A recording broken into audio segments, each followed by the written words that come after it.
brethren. Good afternoon, and hello to those online.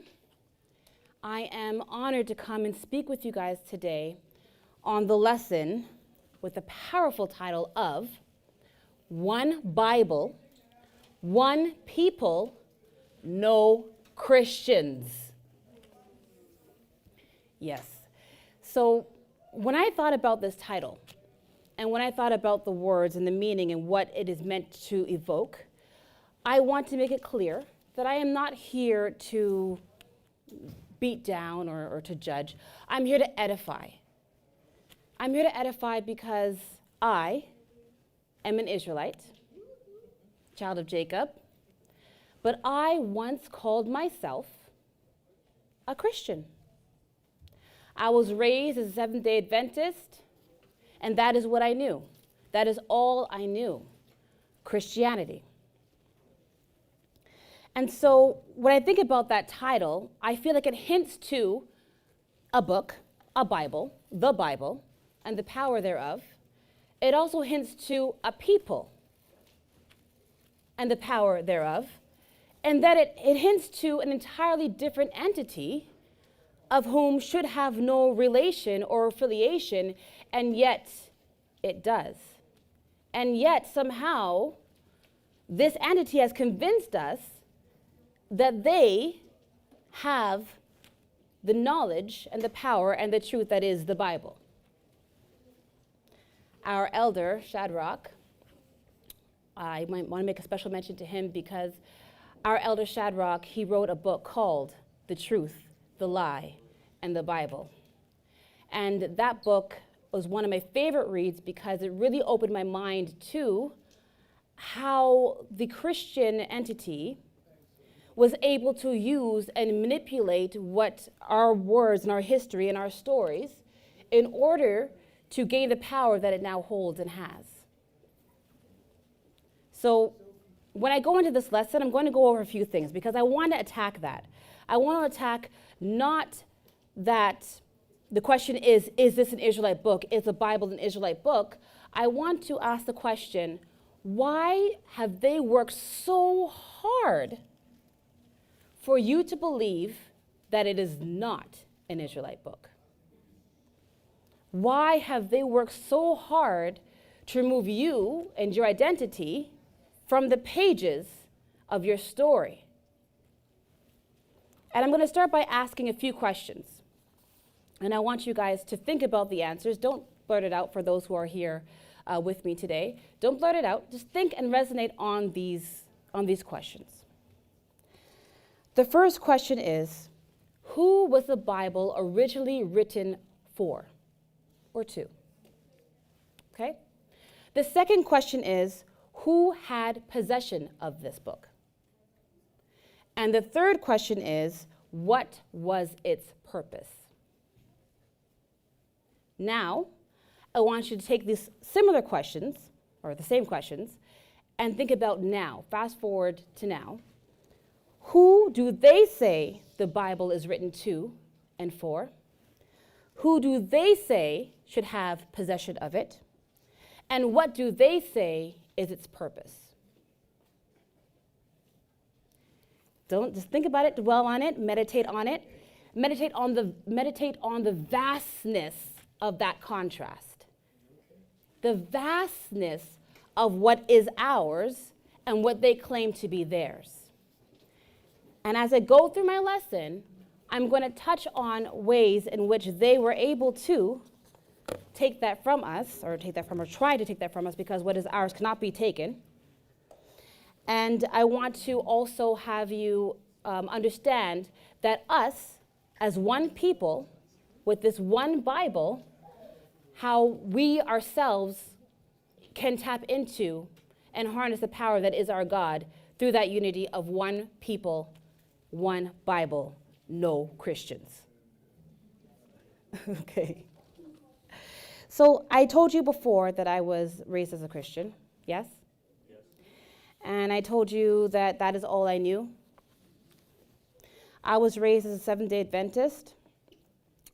And from a young age, I had a yearning to serve the God I don't know, the God of creation, I called him, but the God of Israel, how he wanted to be served. I wanted to serve him and do what he wanted me to do. And as a young child, or even as a young adult, I often questioned my so-called deacons and my so-called elders on why we do or don't do the things that are in the Bible. I asked them, why do we have funerals inside the church? Isn't the dead supposed to be unclean? I asked. They had no answer. I asked, why don't we do Passover? They say it was done away with. I asked why we don't do atonement. They say it was done away with. I asked, why don't we do the tabernacles? Why don't we do the harvest feast? It was done away with. But we keep the seventh day? If the law was done away with, what are we being judged by? If the law is done away with, what is our criteria for being? How can I serve the God of creation, as I knew him then, the God of Abraham, the God of Isaac, and the God of Jacob, without the law, without structure, without guidance? Just be good, just love one another. That didn't make any sense. And it still doesn't make any sense. So I left. I left the Seventh-day Adventist church, and I went on to try to find the truth. But all I knew was Christianity. All I thought was Christianity.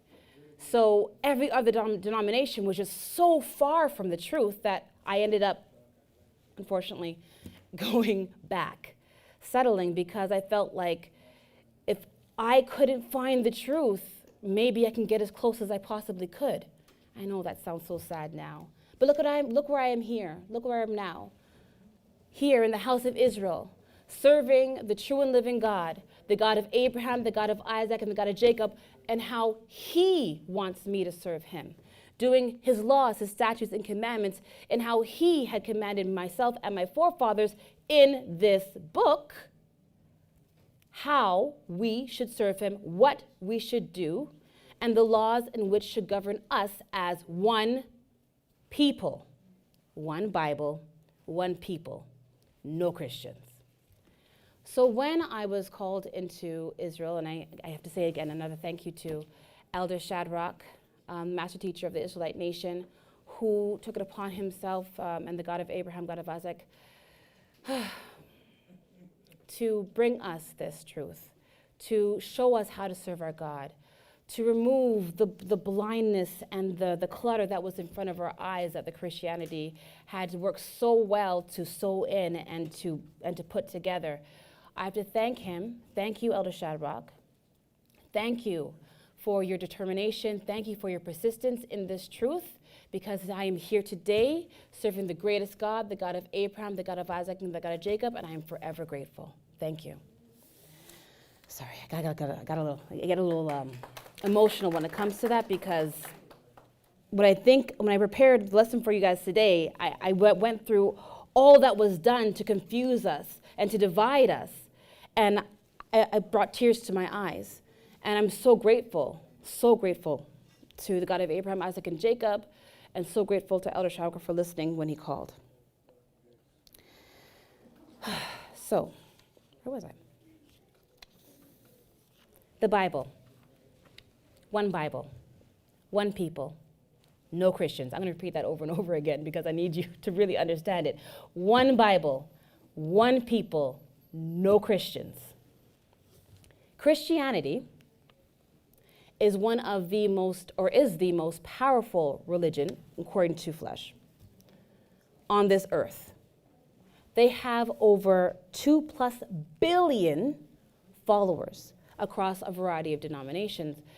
And the Bible, through their disbursement and distribution, is one of the most well-circulated books in the world.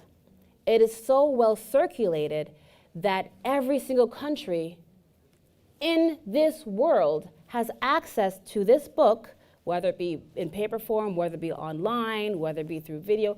Everyone has access to this book, to our history, to our words.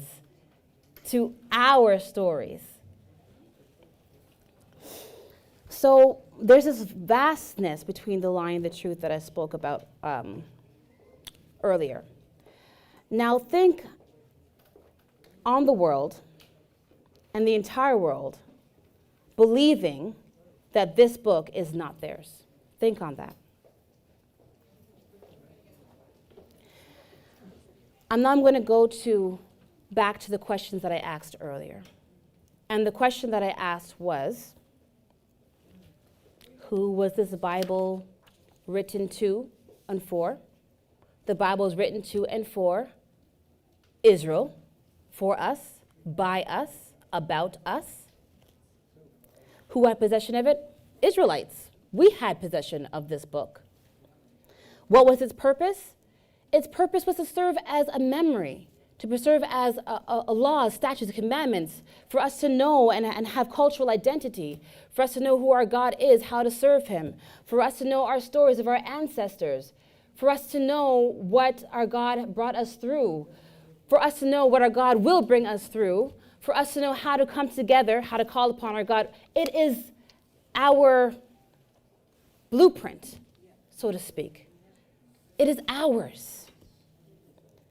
Yet the world, or Christians, would believe that this Bible is written for everyone.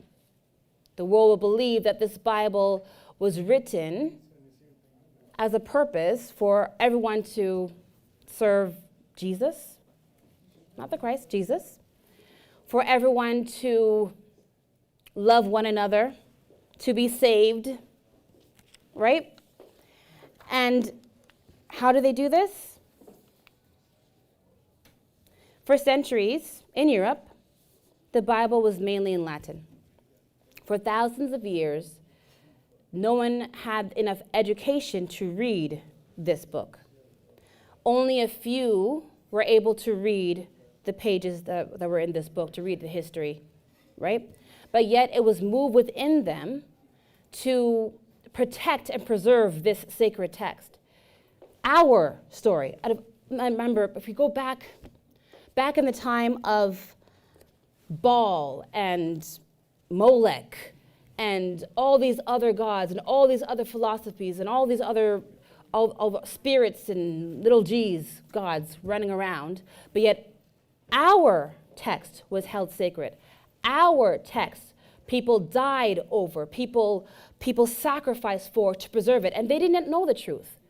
They did not know its full power. They did not know about the people of the book. They just knew that this book was powerful and it needed to be protected. That's all they knew. Think about that, how the God of Israel must have moved within them to do what they did in order to preserve this text so that we now can be called back to know who our God is and how to serve him. But for centuries in Europe, only a small group of priests and clergy were able and educated enough to read this book. And they knew who you are. They knew the power that this book held. And they used this power to benefit themselves and their organization of Christianity. They began to use fear and control in order to gain the power that they now currently have across the world. As a Christian, you are prepped as to what was and what wasn't before you even opened the book to read it for yourself. Because if you feed a lie long enough, the truth sounds like the enemy. If I go back to when I was a Christian, if I go back to my childhood growing up, he has the whole wide world in his hands. He has the whole wide world. He has who? Your mother, your father, your sister, your brother in his hand. He has the whole world in his hand. Yes? As a child, I would sing this song. Is it one of your favorite songs, Shanae? Yes? I would sing this song, and many others like it. We are soldiers in the army. You know, hold up the Christian banner before I was even able to open this book and read the pages. So before I even read Genesis, before I even read anything, I was already told what I was supposed to see. So they didn't see what they thought I wasn't supposed to see. Again, I'm asking the question, why do they work so hard for you to believe that it is not your book and that you are not the people? So you feed a lie long enough, the truth sounds like the enemy. As growing up, they would say a wolf in sheep's clothing. Taught that to be anti-Christianity is to follow a wolf in sheep's clothing. Everyone else is going to come around and tell you all these different things and all these philosophies, and you would be blinded because they are wolves in sheep's clothing. Not understanding that the person with whom I am speaking with, telling me that they are wolves in sheep clothing, is the wolf. It's the wolf. You are taught before you learn to read for yourself, to see the words, so you can see the words in which they want you, or how they want you to see the words. The blind leading the blind, so to speak. And if anyone ever told me, oh, I'm an Israelite, or oh, I don't know, any other philosophy, I would just be like, oh my gosh, wolf, wolf, wolf, wolf, wolf. And I run away and I close my ears. Isn't that what you guys experience? Even if you're online, you go and you tell your mother or your father or your sister or your brother, I'm an Israelite. I'm an Israelite. We're Israel. And you have the knowledge, and you have the truth comes to you, and you're just elated that you found and you know and you now see, and the veils have been dropped from your eyes, and you now see that you are an Israelite, and you want to shout it from the rooftops, I'm an Israelite, I'm an Israelite. And they look at you like they want you to be saved. They say, oh, it must be a cult. They say, run from the wolf. Not knowing that they are in the wolf's den. I've had so many conversations. So I didn't actually tell you guys how I came into Israel. I was one of those people. Who trying to save my sister, actually, who was a member of the Israelite Nation Worldwide Ministries. My whole family, Seventh-day Adventists, were against her. They were just making fun of her, calling jokes, hinting here, hinting there. They still do that to me today. It's okay, I can take it. But I wanted to save her soul, as the Christians would say it. I wanted to save her soul. I wanted to free her from the wolf. I wanted her to come back into Christianity. So I would go to her and I would say to her all these different things. I talked about Jesus, and I talked to her about Paul, and I talked to her about, lots of stories. And I knew the Bible like the back. Well, I thought I knew the Bible like the back of my hand, and yet I was so far from that because I didn't know anything. And all she would say was, so close, but so far. Taunting me. You're so close, but so far. And all it did was make me want to read my Bible more. It made me want to learn more, to do more. And then one day, I was reading a passage and it just clicked. And I was like, oh, I'm an Israelite. And that feeling came over me and I was elated. I'm an Israelite. Amen. Everybody, I'm an Israelite. And I ran and I went, well, I'll say her name, but I'm an Israelite. And then she was like, she didn't believe me because she didn't think that me, Miss Christian, would ever really see the truth. But I saw it. The God of Abraham, the God of Isaac, and the God of Jacob brought me out. He showed me the truth. He lifted that veil from my eyes and I saw it. And I never went back to the church. And I wanted to tell everyone I knew about what I found, what I discovered, that I found my God, that I found the truth, that I no longer had to settle for a 10% of the truth, that I now knew how to serve my God the way in which he wanted me to serve him. No one could hear. No one had the eyes to hear, no one eyes to see, and no one had the ears to hear what it was that I was saying to them. Because, well, when you told a lie so much, the truth often feels like the enemy. I have a question. Go ahead. Everyone. So, at the point when you were referring to that feeling that came over you when you were still Christian-minded, and you thought your sister was, doing the wrong thing. Mm-hmm. I just wanted to touch on that feeling that you had, because as an Israelite, I encounter a lot of those experiences where I will feel that I'm being frowned upon by even family members or even strangers that are very righteous-minded and Christian-like, and, they really treat you differently or have a disdain for you because there's something different about you. Mm-hmm. And just to tie it into a recent lesson, I think last night lessons about peculiar treasure and being reminded that we are the God of Israel's peculiar treasure. Mm-hmm.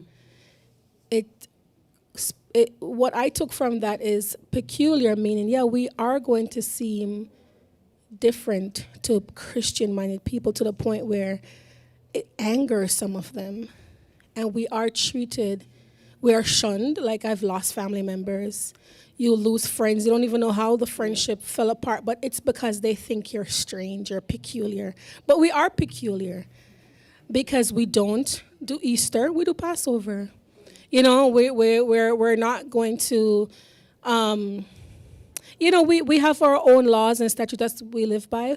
Our year looks different, so that makes us look different from them. So I just want to point out that what we go through, that feeling of being treated different, being ostracized, or someone wants to fix us and correct us. Yes. Yeah, it's because we are different and we are peculiar, and we will seem different because we walk a different path that's pleasing to the God of Israel. Thank you. Thank you. Thank you so much for sharing that, Makini. What you said brings me back to my journey, even as a Christian. When I went back to the church, or the Seventh-day Adventist place, shrine, I didn't go back as someone who wanted to just follow. I stopped celebrating Christmas. I stopped celebrating Easter. I stopped celebrating Thanksgiving. Really, the only thing I actually celebrated was my birthday.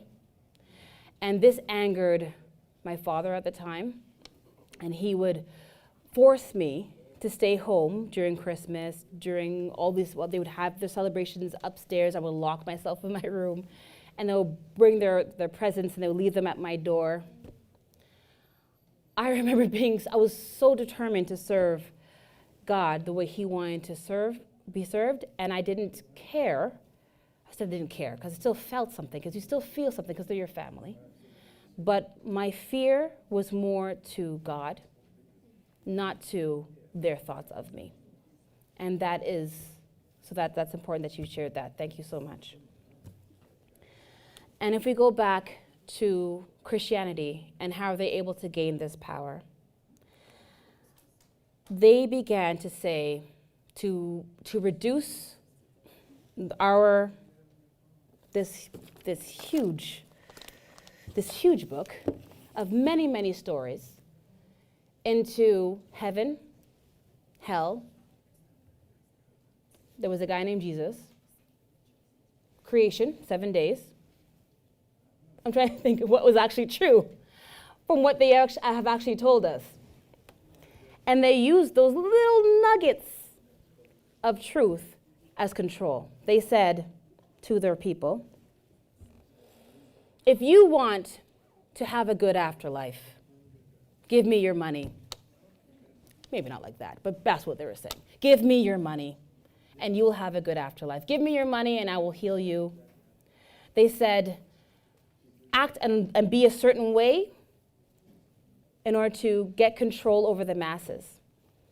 But there are also, again, those people that served Baal and Molech and all the other pagan gods that they needed control over. So what did they do? They incorporated their gods into Christianity. They said, okay, so you want Easter, that's around the time of the Passover. Okay, this is what we're going to do. Jesus died on this day, which is kind of like that Friday, and then he rose on the third day. Okay, so then we're going to make Easter about Jesus' death. There is nothing in here about celebrating Jesus' death. Nothing. But it lines up with Easternalia and the fertility god, right? And then they have Christmas. They have Christmas with the tree and how they decked it in gold back then, and they bring it back to life back then. And they said, well, you want to do that? Okay, you want to do that? Let me see. What can we do? Something around Jesus, because again, the truth, there was a man named Jesus. He died, and I won't get into it, but rose again, right? So we're going to say that's his birthday. And you can get your tree, and you can decorate your tree, and you know what? To celebrate his birthday, you can get some gifts as well. Oh, and throw in Santa Claus, get some money, for the economy. This is all good. This is all great. And they amass power with that little bit of truth mixed in with all of these lies and all of these different pagan gods. If you go and do your research these cultures, research these practices, you'll be amazed at how much the Christian church has just swallowed up in its doctrine. And there were people that stood up against this misuse.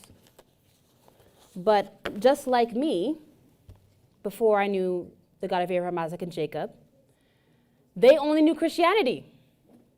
There are people like John Huss. There are people like John Wycliffe. John Huss spoke out against the church, or the Catholic Church at the time, and he was burned at the stake for it. But a bunch of different denominations ended up happening after him. Then there was John Wycliffe, who wrote the first English translated Bible back in the 1300s. Pretty good feat. Still didn't know who we are. Still didn't know who we were, right? But these people sacrificed their livelihood, their lives, just to preserve and to fight for this to come out, for this to be worldwide, for this to be available, so that we can know and find back who we are and how we should serve our God, the God of Abraham, the God of Isaac, and the God of Jacob. So it wasn't just a spiritual thing, it was political and strategic. It was religious fractions, it was maintain authority over interpretation. If the truth is a problem, keep your mouth shut. And that was a philosophy that garnered them and gained them their power. And that is why today we're even having this conversation of one Bible, one people, no Christians. What does Christians have to do with it? One Bible, one people, no Christians. It shouldn't even be a thought. It shouldn't even be a thought. But nowadays, there are people who are taking the fact that they know that they're Israel, or the truth, the awakening, and they're trying to be like them in a sense where they are also trying to have different denominations and different ideologies and different ways of being in order to gain power, in order to gain financial status, in order to be a roadblock to us knowing that the truth lies here at the house of Israel. Here is where you come. Here's where you're going to come home and learn about your God, as I did and as the members of this congregation did.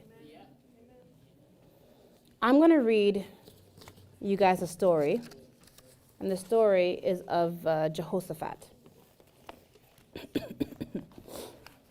Let me find the actual scripture here.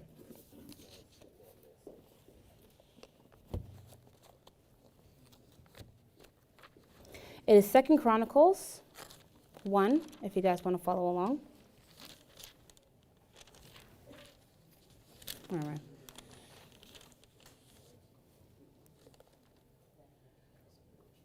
Oh, sorry. 2 Chronicles 20, verses 1 to 25 we're going to read. And whenever I read a scripture, I just want to have this disclaimer. I'm reading verses 1 to 25 because we're doing a lesson here, and I do not want to monopolize the time because I have my minister Ezekiel to speak after me. I can take my time? I can take my time? Okay. All right, cool. It's a little hot up here. Okay. Jehoshaphat was a king. I'm reading this story. Let me give you some pretext, because the title of this lesson is One Bible, One People, No Christians. So we covered the Christian part. They got nothing to do with it. They have no affiliation. Yes?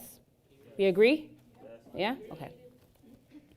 We covered the Bible part. This is our history. These are our stories. Yes? But one people.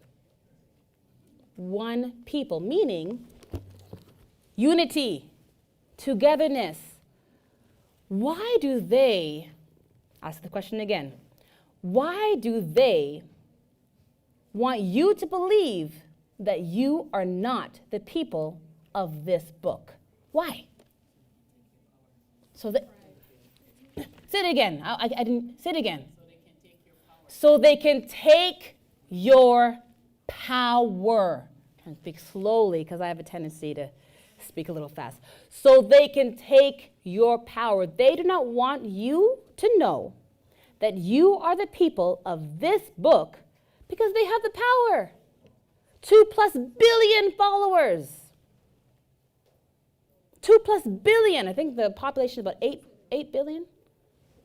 2+ billion followers are Christian or call themselves Christian. And if they don't call themselves Christian, if they read the Bible, they're reading it with Christian eyes because, again, they were taught this, what to see and how to see it before they even opened the book. We're going to read what King Jehoshaphat did. And we're going to read what happens when one people in unity come together under our God, the God of Abraham, the God of Isaac, and the God of Jacob. And it came to pass, after this also, that the children of Moab and the children of Ammon, and with them other beside the Ammonites, came against Jehoshaphat to battle. Then there came some that told Jehoshaphat, saying, There cometh a great multitude against thee from beyond the sea on this side Syria. And behold, they be in Hazon Tamar, which is in En-gedi. And Jehoshaphat feared and set himself to seek the Lord. He was afraid, and where did he go?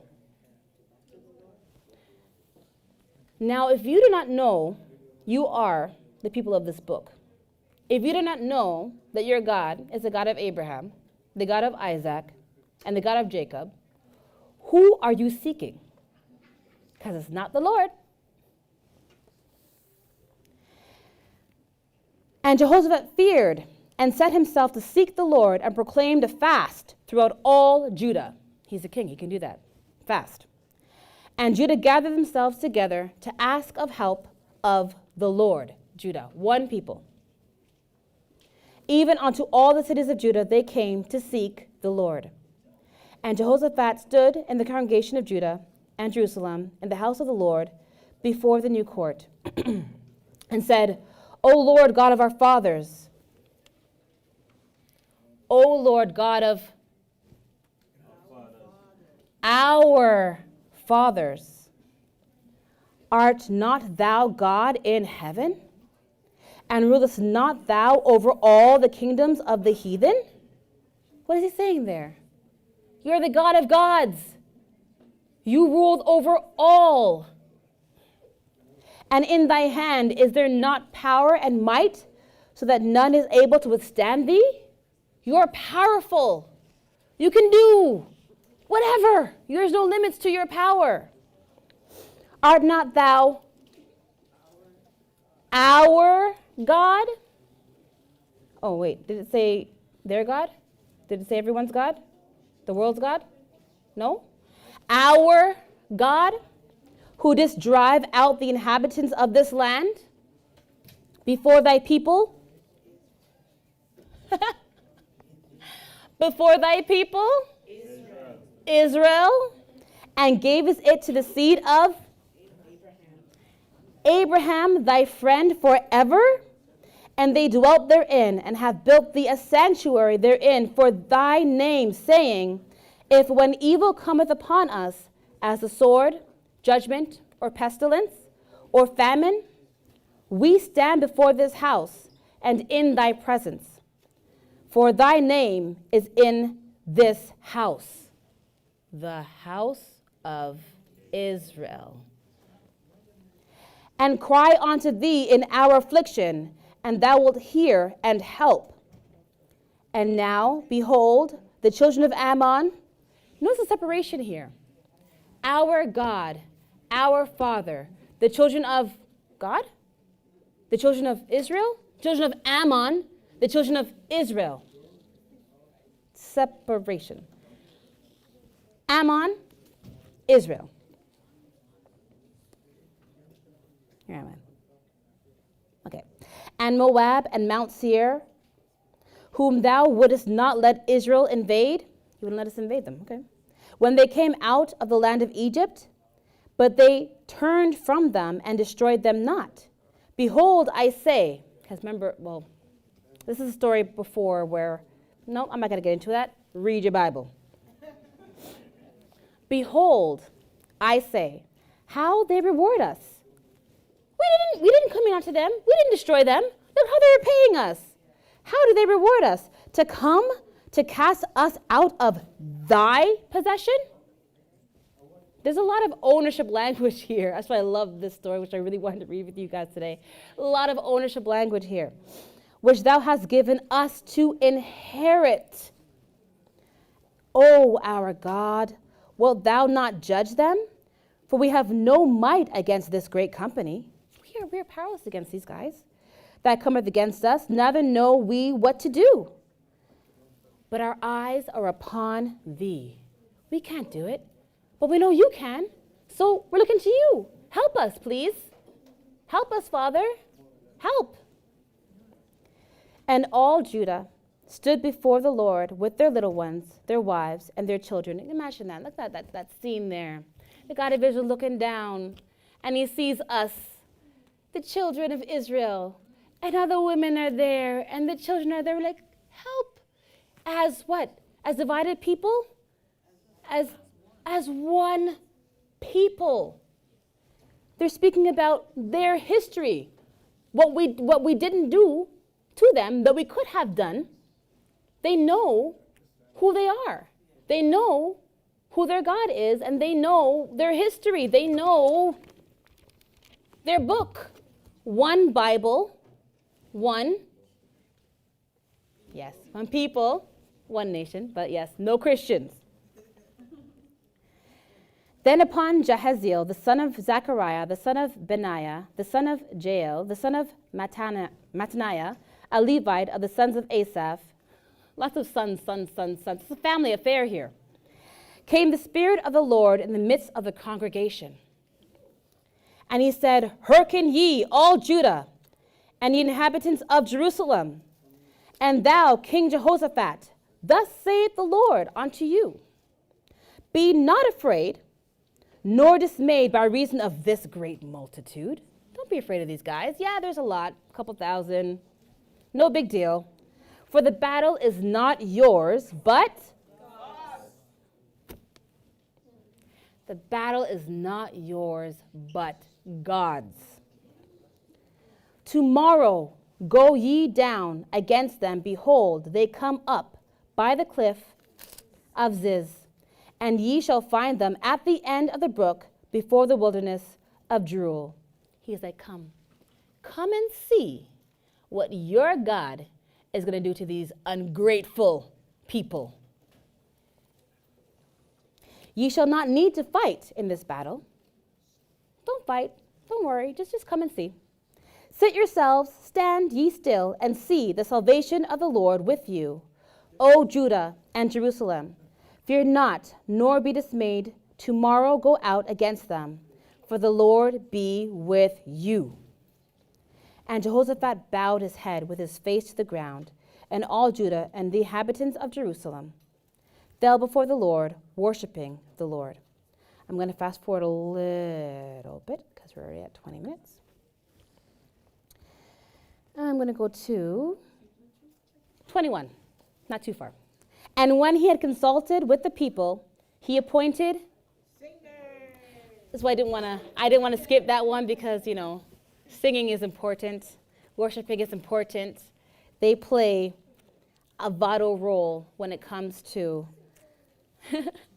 our spirituality. Unto the Lord, and that should praise the beauty of holiness as they went out before the army, and to say, praise the Lord. I'm thinking of singing it. Praise the Lord, for his mercy endureth forever. For his mercy. That's right. And when they began to sing and to praise the Lord, set ambushments against the children of Ammon, Moab, and Mount Seir, which were come against Judah, and they were smitten. They were smitten. You don't need to fight in this battle. He just consulted the singers. He just consulted the singers. And they were smitten. For the children of Ammon and Moab stood up against the inhabitants of Mount Seir, utterly to slay and destroy them. And when they had made an end of the inhabitants of Seir, everyone helped to destroy another. We didn't raise a hand. We didn't bring our swords. There was no shields. For his mercy endure forever. Everyone done. Everyone done. Everyone done. They destroyed the children of Mount Seir. And then, okay, they're all dead. Let's kill each other. For his mercy endureth forever. And when Judah came toward and watched the watchtower in the wilderness, because he said, come see, they looked onto the multitude, and behold, they were dead bodies, fallen to the earth, and none escaped. Sit on that for a second there. One Bible, one people. I didn't read about anything about Christians in there. Did you guys read? Was there Christians? No? They say the God that loves everybody. Oh, yes, they do, don't they? The God that loves everybody caused the children of Ammon and the children of Mount Seir to destroy each other, and then the children of Ammon to destroy each other. Because we said, help, help. And he said, don't worry, just sit there. Come and see what I'm going to do. For his mercy endureth forever. Our God, our book, this people. The God of Abraham, the God of Isaac, and the God of Jacob. So, that's such a powerful story. That is a very powerful story.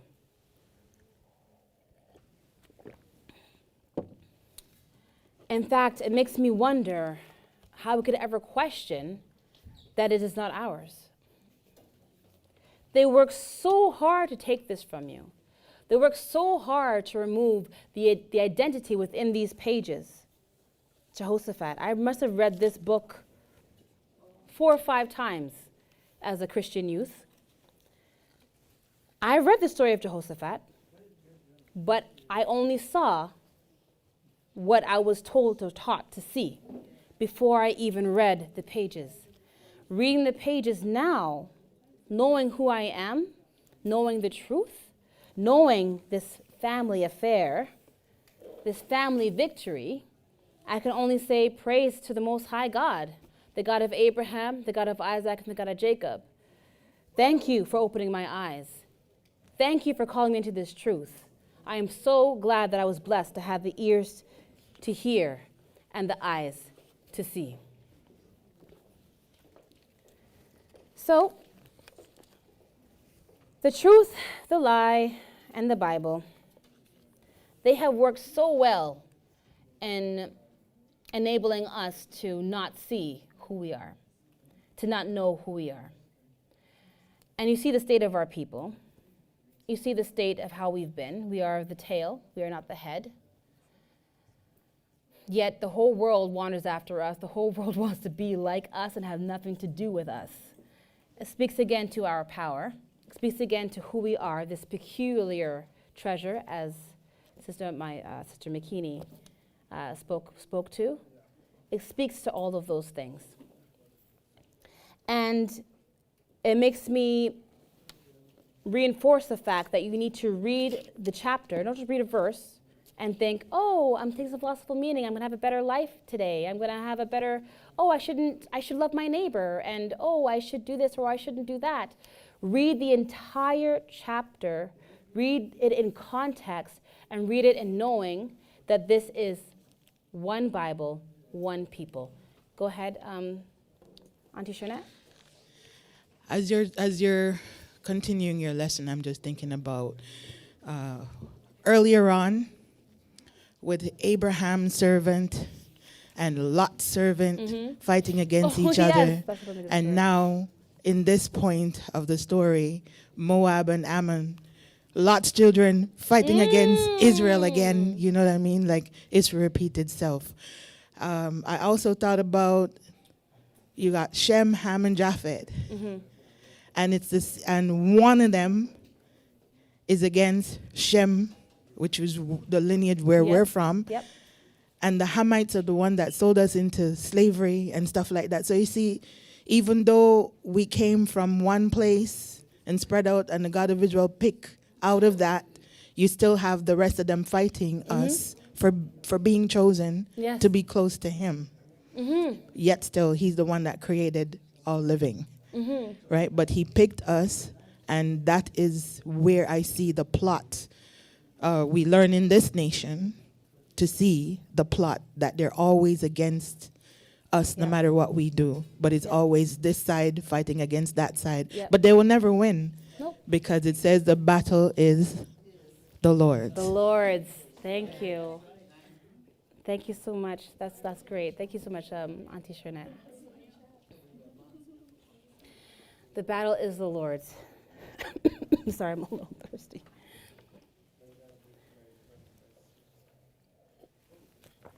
This is our book. We need to know that. And knowing that book, like my Auntie Shernette, you can, she's speaking to and hinting to a lot of different stories there in what she came up and said, because she knows her history. She knows the history of this Bible. And there'll be a lot of interlays and a lot of parallels as you read this Bible for yourself. When you go to read this Bible, not as a Christian, but knowing that this is an Israelite book. Just know that this is an Israelite book and then read it again. So, there's once upon a time where we, as enslaved peoples, 10 minutes left, we weren't even able, or we were forbidden to read, period, but they had their audacity to use our stories and our words against us. I wonder if I should go into that. I'm trying to think. We have 10 more minutes left here. And I want to make sure that I do what I want to do.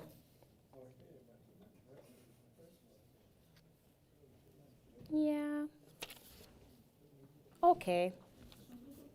I'm going to read to you guys, you guys already know this. I'm going to do this.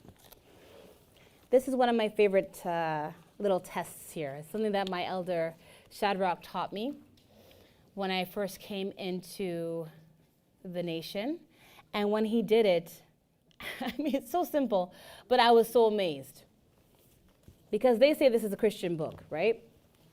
They say that this is for everyone to learn, and that Israel is done away with, the law is done away with, and keep the fact that there was a guy named Jesus.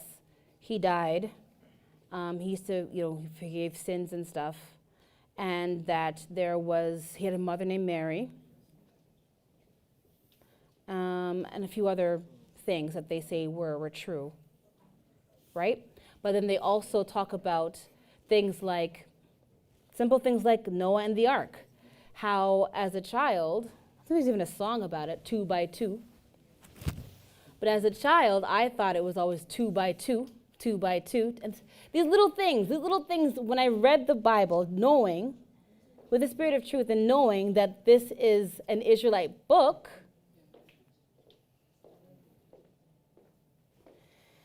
blew me away. 2 by 2, the animals were to go into the ark. Yet, when you read it, it's 2 unclean, and 7 clean. 7 clean. 2 by 2 and 7 by 7. And even in times that we were enslaved, even in times where we were brought here to the new Egypt to serve and to build up this new Egypt, we were taught from this book, but a lot was omitted because they wanted to make sure that you did not identify yourself within these pages. Books like, in the Caribbean, there was something called the Slave Bible.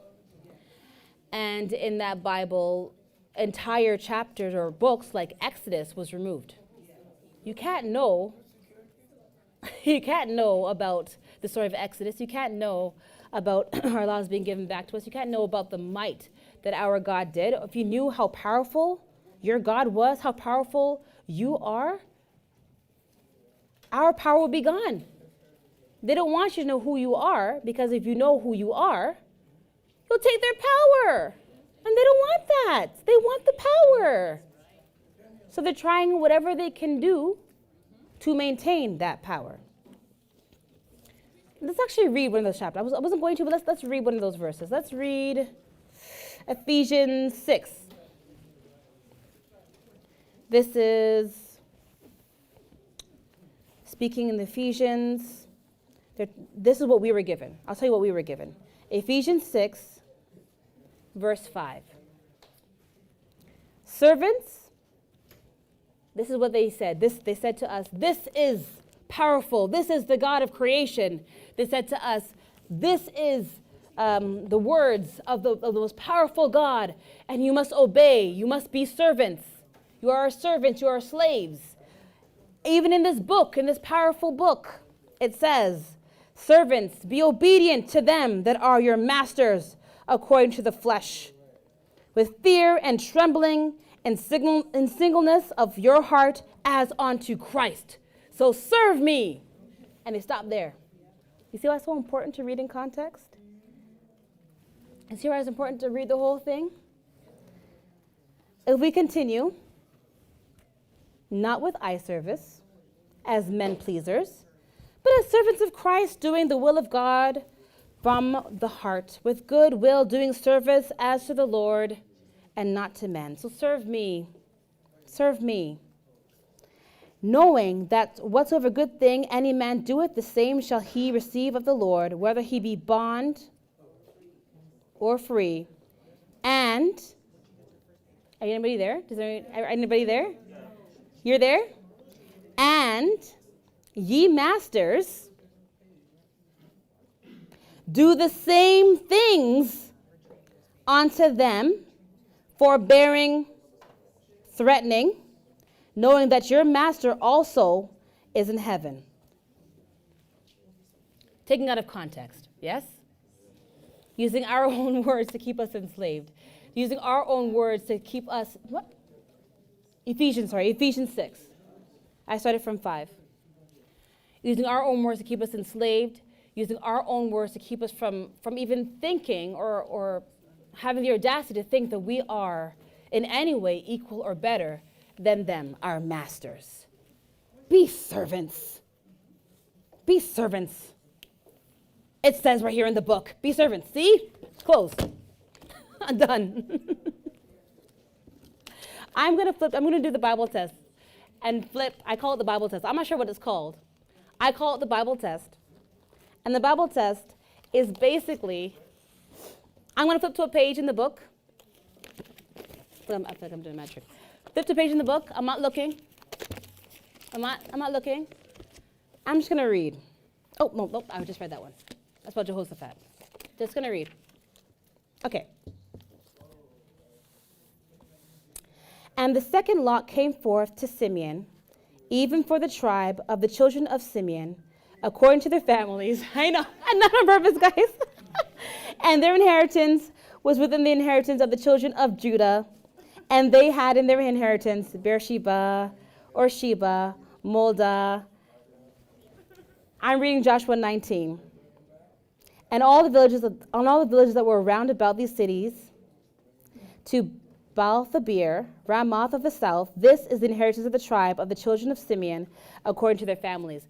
So here we have me randomly turning to a page in the book that talks about Simeon, which happens to be my son, totally not on purpose, where he talks about Simeon and the tribe of Simeon and the inheritance of Simeon, again, a family affair, one people.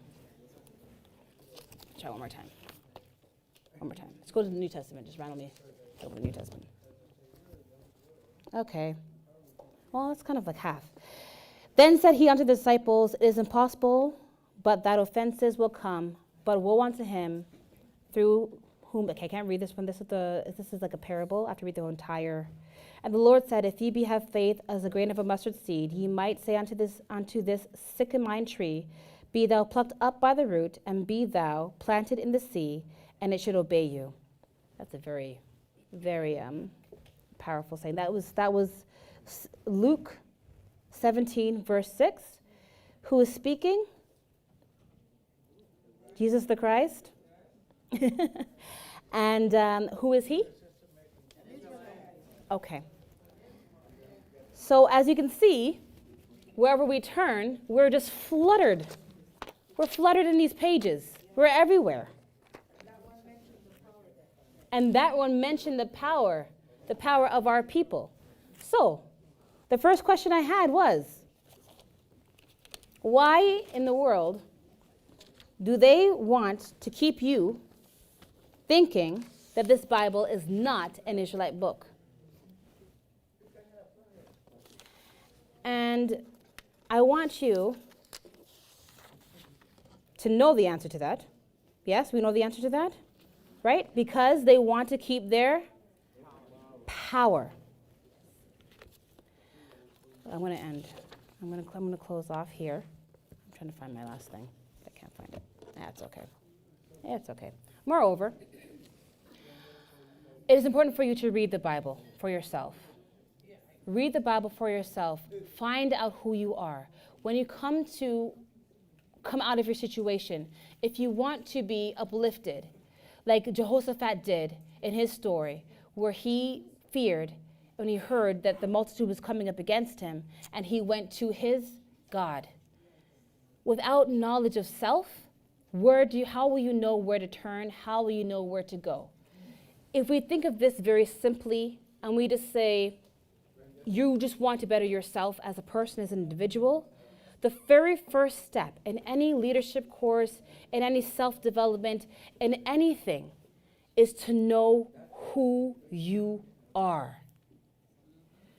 So I hope that you heard the words that I said to you today. I hope that you understood the premise of one Bible, one people, no Christians, not as a deterrent to belittle those who call themselves Christian, but as a hope that you might think upon those words and look for yourself how this book is not a Christian book, and how this book is a book of a people called Israel, children of Israel.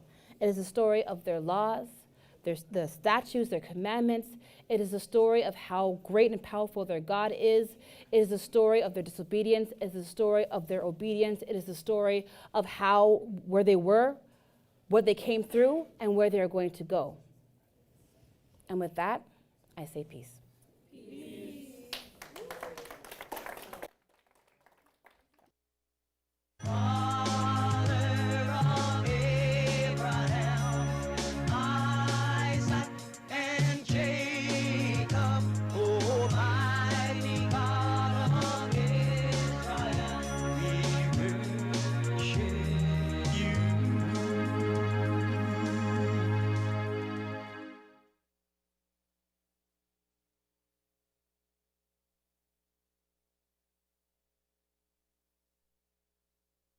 Testing, testing. Can you guys hear me?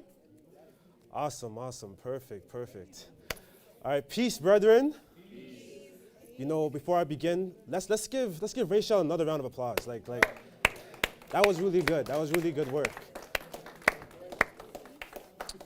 You know, we do have to give a round of applause, and the reason being is that you guys don't know how difficult it can be sometimes to come up here and to deliver a message. And it's not difficult because you're nervous or something, although that could be a factor, but it's difficult because you have so much gems, so much substance, that we can't possibly tell you everything we want to tell you all in one setting. 1 hour is not enough time, unfortunately, so that there's so much to go through, and so you're challenged. You're challenged with trying to articulate yourself, make sure that we can deliver a message that's insightful, that's beneficial, that's going to help you make informed decisions, all in 1 hour, you know? But there's so much to cover. There's 66 books in here. And some people want to go all over the scriptures from Genesis to Revelations. Others want to stay in one place at one time. It's difficult. It is. But, you know, that's a part of the game. That's where the fun is at. So give her a round of applause, because it's not an easy thing. And she did a really good job. So, the topic, one Bible, one people, no Christians. Let that sink in. We're going to take it slow, like I said, because there's so much to cover. I can't give you everything all in one sitting. I wish I could. But I want to make sure that, especially those of you that are out there in cyberland and those that are here today, that you have like some kind of concrete understanding of what we do here at the Israelite Nation Worldwide Ministries. You know, some kind of like knowledge where you can go out into the world and be confident in who you are and know who you are, where you come from, what's your history, who am I?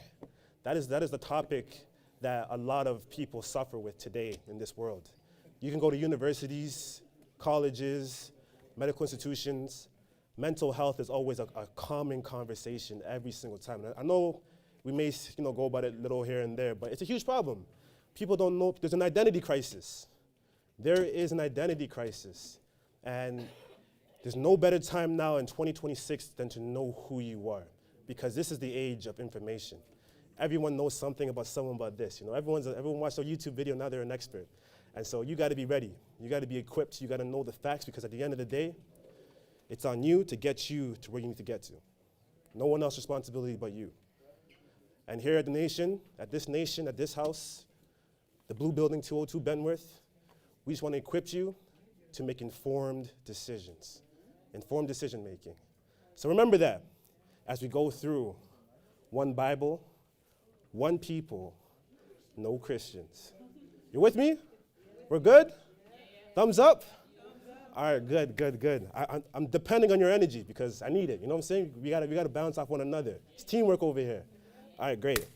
So you know what? I want to begin this with a story. So for those of you that don't know, I'm currently in school.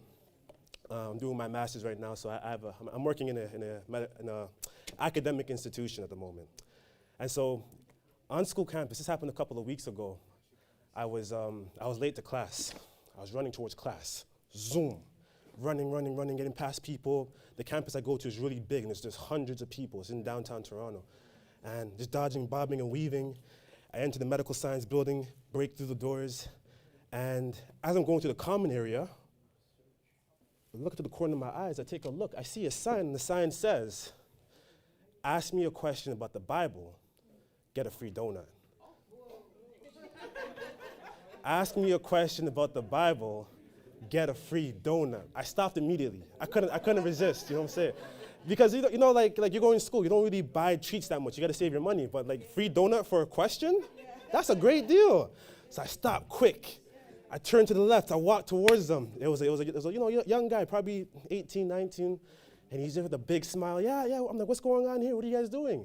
He's like, yeah, just ask me a question about the Bible, and you can get a donut. And they had all the donuts. They had Krispy Kreme, honey curlers. They had vanilla dip, Boston cream. All the donuts were there, and I got to choose whatever one I want if I asked them a question. I couldn't get the opportunity. So you guys understand where I'm coming from, right? All right, good. Because I thought I was crazy to stop for doing this. So I'm like, okay, nice. Okay, I presume that you're a Christian. She's like, yeah, you know, I found my faith in the Lord, and I feel renewed again. I'm like, and you know what? I told him, you know, I really respect this. You're like, you have confidence. You came out here, you know, you have the Bible. Now you want to talk about your faith, and you're only, 19, 18 years old, they're good for you, young man. Good for you. It's like, yeah, man, you know, just following the word of Jesus, you know what I'm saying? I went to a camp one time when I was reborn. I'm like, all right, cool. So my question is, what tribe is Jesus the Christ from? He was confident. He was like, So I quickly grabbed my donut and started eating it. Take your time, man, don't worry. We got all day.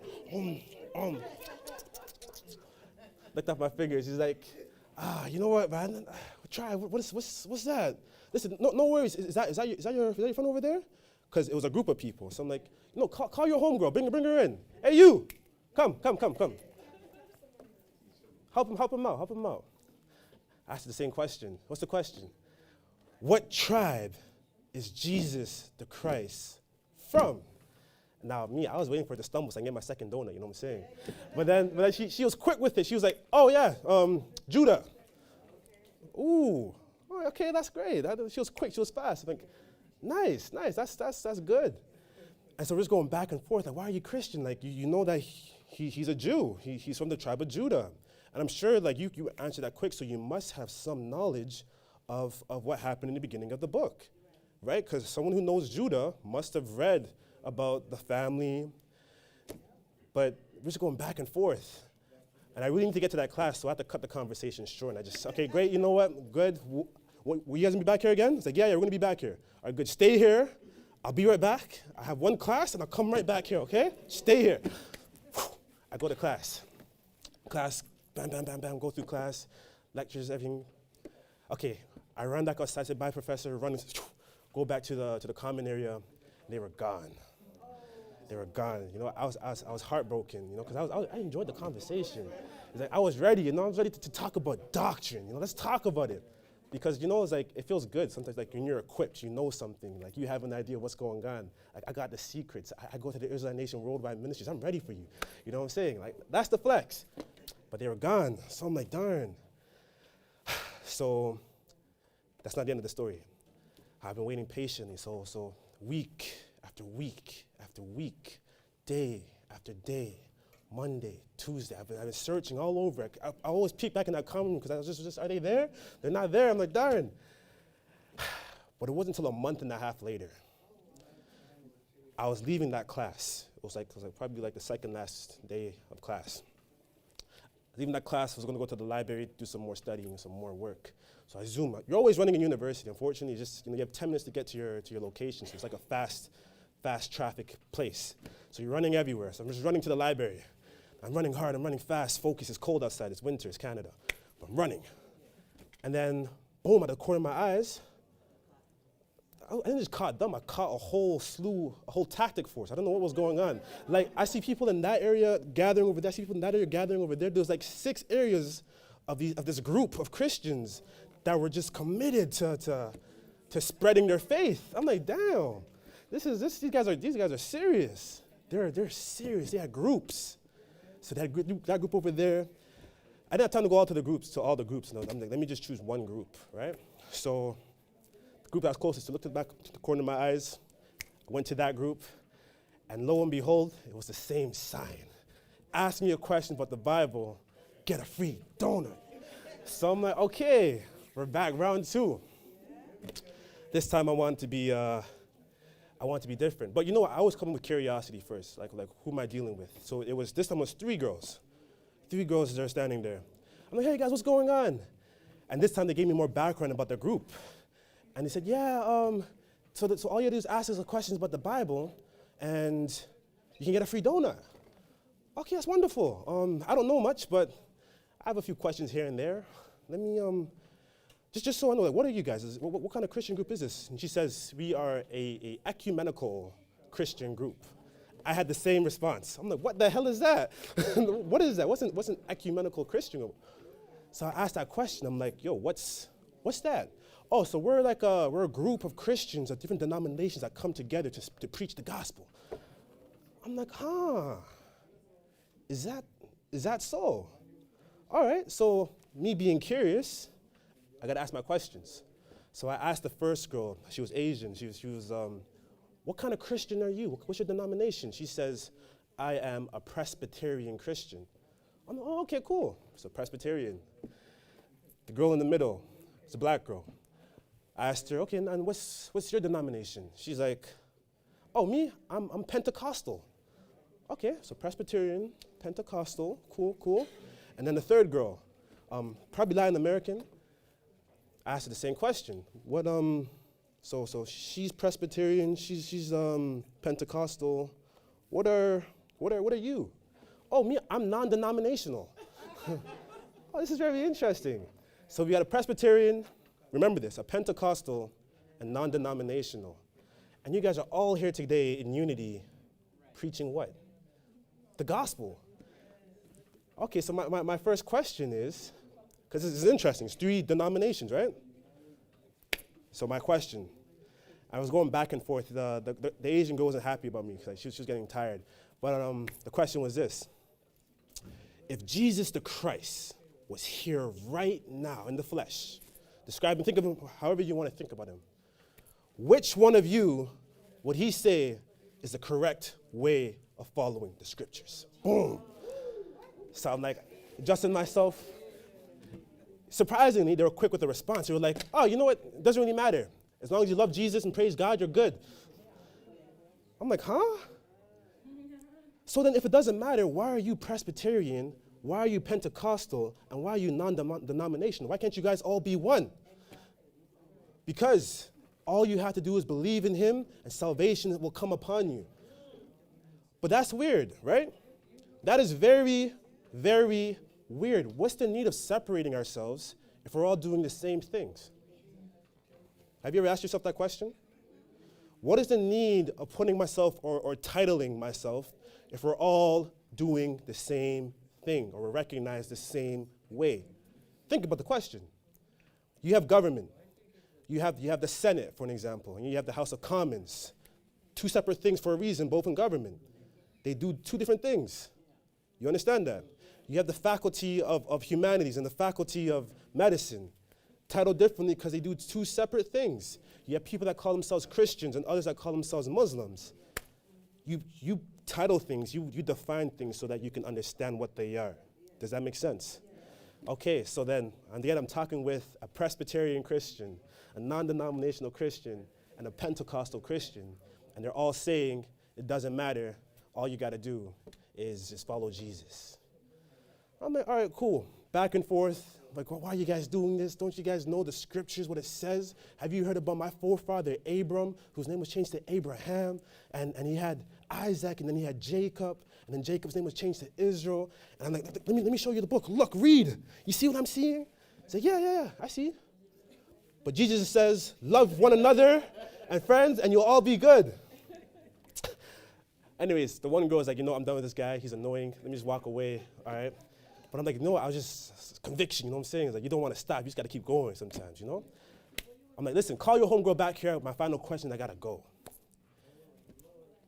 So you guys know all these things. You're studying all of this work. You read the scriptures. You answer the question I asked before. So I asked them also, what tribe is Jesus from? They said, oh yeah, he's from Judah. You know all of these things. You hear and you agree with me in all these things. So my question was, why don't you want to be an Israelite? Boom. That's the exact response I got. They were all silent. They didn't I don't know. I have no idea. That was the question. Why don't you want to be an Israelite? If the Bible's about Israelites, why aren't you one? And then they were just flashed. They were just gasped. They didn't know what to do with themselves. They were just, I have no idea. But then it's right there and then you realize you know so much. They clearly say they study the Bible. They know that I'm correct, but they choose not to do so anyways. What do you call that? I want to throw it to the crowd. What do you call that when you're dealing with someone that operates in that kind of way? It's right there in front of you. You just can't receive it. What's going on?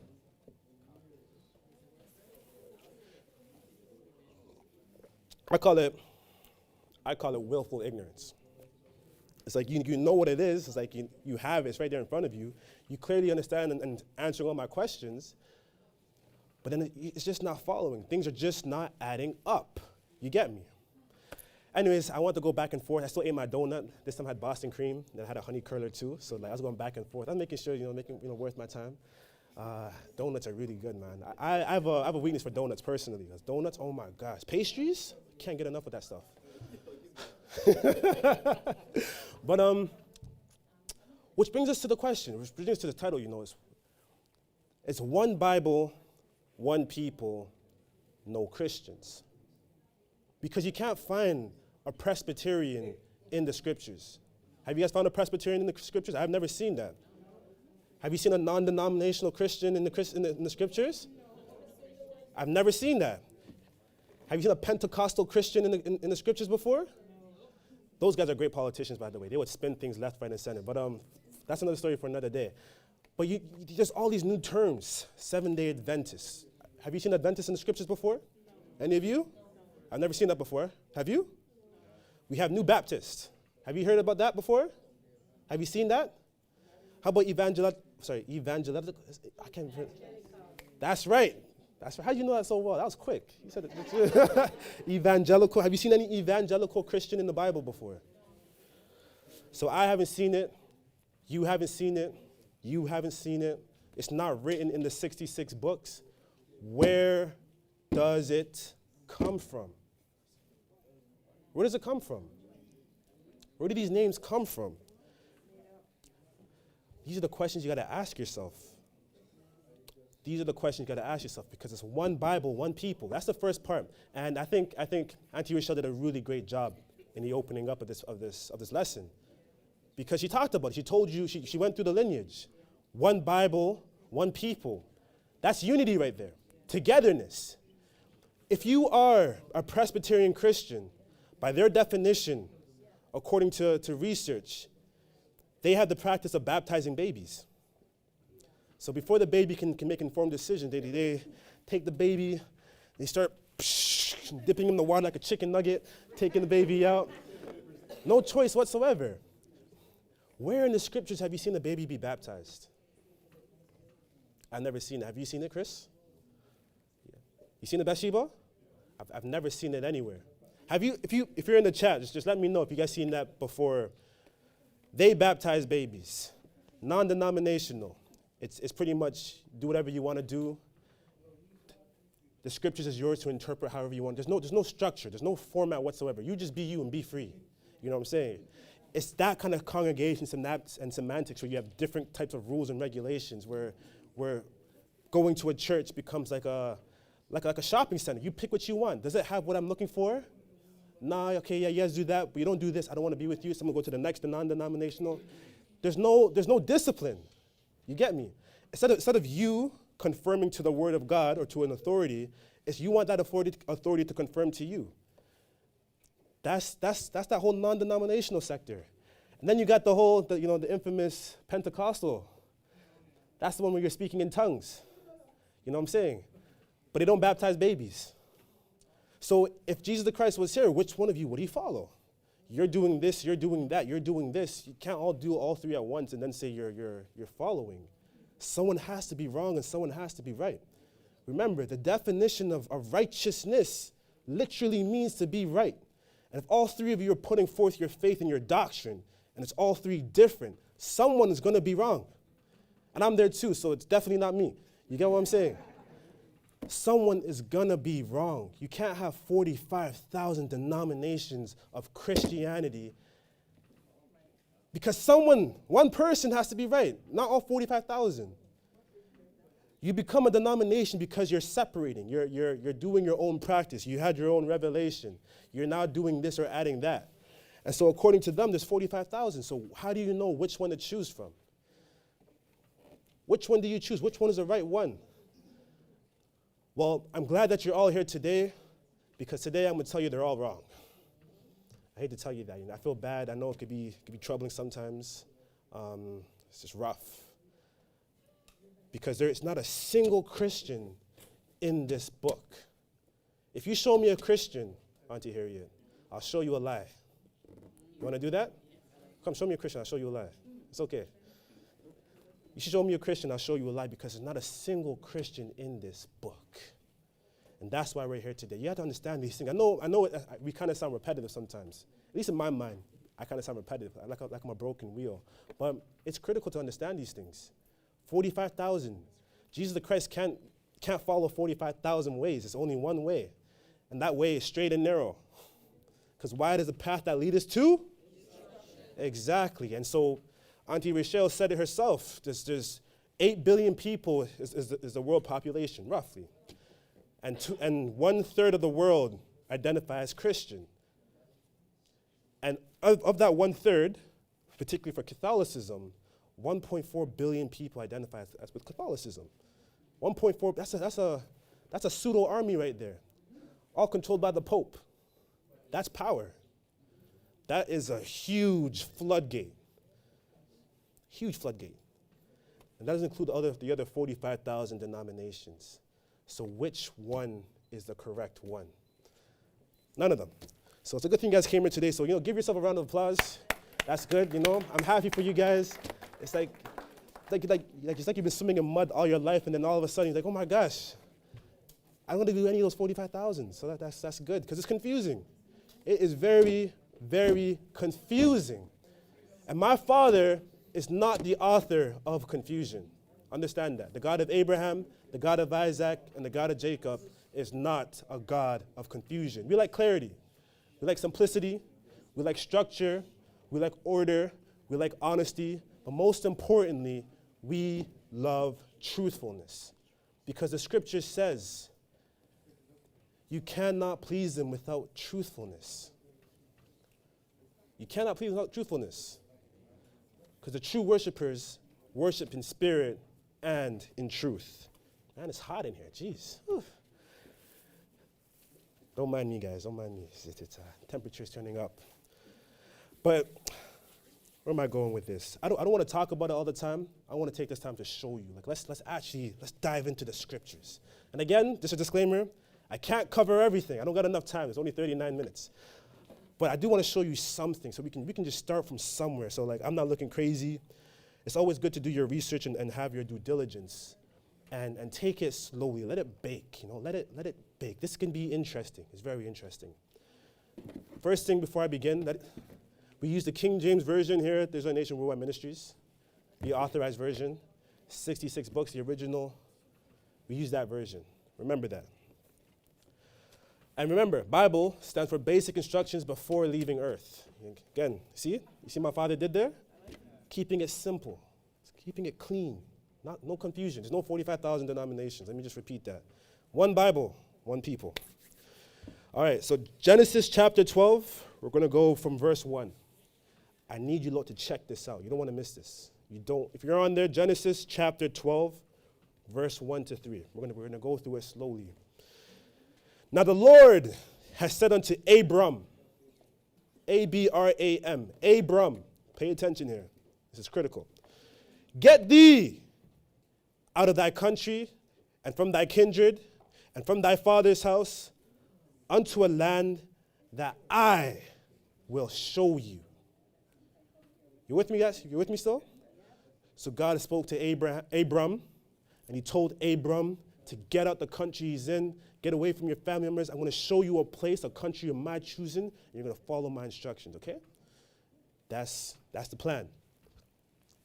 Verse 2, and I will make of thee a great nation. I will make of thee a great nation, and I will bless thee and make thy name great, and thou shalt be a blessing. Boom. This is God talking to Abram. You hear me? That's a tall order. He says he's going to make him a great person, have a great nation, and he will be blessed. He will be a blessing. Verse 3, and I will bless them that bless thee, and curse him that curseth thee. And in thee shall all families, plural, all families of the earth be blessed. Let's say that again together. Ready? Be blessed. Okay. That was just 3 verses. I don't need to go any further. God came, saw Abram, said, Abram, listen, you need to get up, move away from your family. I'm going to show you a nice place that you're going to go to. And when you follow my instructions, you're going to be a great person. You'll be a blessing in this world. And a great nation will come from thee. A great nation.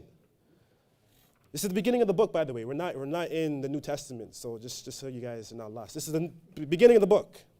A great nation, according to the God of the Bible, is supposed to come out. We have to find these people. Who are they? Where are they coming from? What's their names? What's this great nation? How are they a blessing? What's going to happen? Keeping it simple, because my father, again, he's not a God of confusion. He keeps it simple. He told Abram how it's going to be. That's simple. And you've heard Auntie Rochelle, she said it herself. She talked about the Israelites. She talked about Abram, whose name was changed to Abraham. Most people don't know this, but I'll give you a little secret. Oh, thank you, man. I really appreciate it, man. Sweating buckets up here. Got to spit fire, you know? Fire is hot. Fire is really hot, so you play with fire, you might get burned. So my body responded with water to quench the flames. You're lucky. If I wasn't sweating right now, jeez. All right, what was I saying? Yes. So Auntie Rochelle was up there, and she told you about the Israelites. She told you, she broke it down. I was going to tell you a secret. God changed Abram's name to Abraham. So you can go to that scripture, you see Abram. When he was Abram, his wife at the time was Hagar. Hagar was an Egyptian. Abram and Hagar had Ishmael. You're with me still? You're following? Yeah. Ishmael, first child of Abram. But then when God discovered Abram, he's like, you know what? We're gonna update you. We're gonna level you up. You're gonna have your glow up season, you can call this. You know what I'm saying? Your glow up season. You're gonna do a complete 180. I'm gonna take you, get out that country. You're gonna be a blessing. Greatness is gonna come from you out of this nation. I'm gonna change your name to Abraham. This is how we're going to do it. So in order for this to fulfill it, we had to start with that spiritual change. I'm going to change it to Abraham. Perfect. Abraham. Now Abraham, I'm going to also take your other wife, Sarai. I'm going to change her name to Sarah. You see the process here? It's highly intentional. So Abraham, Sarah come together, and they have their child, Isaac. You're with me? But some people are going to ask, Zeke, what about Ishmael? The scripture says Ishmael would have a great nation too. 12 princes. But watch this. We're going to turn to Genesis chapter 17 to hear the full story, because people will quote things, but no one will give you the context. And context lets you know what came before, and it's going to help you talk about what's going to come after. Genesis chapter 17, we're going to go from the first verse. Although he had Ishmael, the God of Abraham, Isaac, and Jacob said, my covenant will be with thee, Abraham. It will be with your child, Isaac. It's going to also be with your child, Jacob. And I changed Jacob's name into Israel. And my covenant, my agreement, my establishment, my contract, my relationship, my family will be with these people. You with me? And that was the conversation that was foretold even when his name was Abram and changed to Abraham. It's highly intentional. Again, my God is not a God of confusion. He keeps it simple, keeps it easy. There's no need for 44,000 different denominations or 44,000 different interpretations. It's basic English. Keep it simple. That's all we have to do. But listen to this, because we talked about covenant, right? A covenant is a contract. Everyone here knows what a contract is? We're good? We can talk about that too, if you want to, but you lot are smart people, so I don't have to worry about it too much. Covenant, contract. So, Genesis chapter 17, the covenant. And when Abram was 90 years old and 9, the Lord appeared to Abram and said unto him, I am the Almighty God, walk before me and be thou perfect. That's a tall order. I like that. He came in with style. He's like, listen, I am the true and living God. I'm the Almighty God. Walk before me and be perfect. God has standards. You can't just be anyone and say, you worship God. Like, there's a standard. You know what I'm saying? Like, what's the standard? And that's the beauty of the scriptures, of basic instructions before leaving earth, because we have access to reading the standards. You know what I'm saying? And when you live by those standards, it changes you. You get me? The ways of the Lord are perfect in converting the soul. You're tapping into that standard of perfectionism. You're tapping it in. Perfect in the eyes of the Lord. That's the only way. That's the only thing you should be striving towards, to be honest with you. You have access to the standard, but the world will tell you the standard is null and voided. You don't need it anymore because Jesus came. All you have to do is love God and eat your pork sandwich on the side. You know what I'm saying? But there's a standard. Why would you want to throw that away? But I digress. Let's continue. And I will make my covenant between me and thee and will multiply thee exceedingly. And Abram fell on his face, and God talked with him, saying, as for me, behold, my covenant is with thee, and thou shalt be a father of many nations. Did you hear that? Abram will be a father of many nations. But let's keep reading, though, because context matters. Neither shall thy name any more be called Abram, but thy name shall be Abraham. For a father of many nations have I made thee. So the scripture tells you his name is Abraham because he's a father of many nations. That's a blessing right there. So in the world, you hear something called the Abrahamic religions. There's a term out there. It exists. That's what I'm reading. You know what I'm saying? So I'm not making this stuff up. That's just what I'm reading. Abrahamic religions. They would tell you that Christianity is an Abrahamic religion. They would tell you that Islam is an Abrahamic religion. They will tell you Judaism is an Abrahamic religion. Roman Catholics, Abrahamic religion. But this title tells you one Bible, one people, no Christians. No Christians. So you see how the whole world believes that a certain group is a part of this structure. We can say Islam because it's legit. We read about Islam. We read about Ishmael. Ishmael is there. That's legitimacy. But we haven't read about Christianity yet. I haven't seen any Christian yet. Have you? But they will tell you that it's an Abrahamic religion. So many lies and 1,000 different theories. Who is telling the truth? Let the scriptures do the talking. Verse 4. Verse 6. And I will make thee exceedingly fruitful, and I will make nations of thee, and kings shall come out of thee. And I will establish my covenant between me and thee, and thy seed after thee in their generations, for an everlasting covenant, to be a God unto thee, and to thy seed after thee. And I will give unto thee, and to thy seed after thee, the land wherein thou art a stranger, all of the land of Canaan, for an everlasting possession, and I will be their God. It's very clear. A covenant is a contract. An everlasting contract means there's no expiration date. You hear me on that? There is no expiration date on that contract.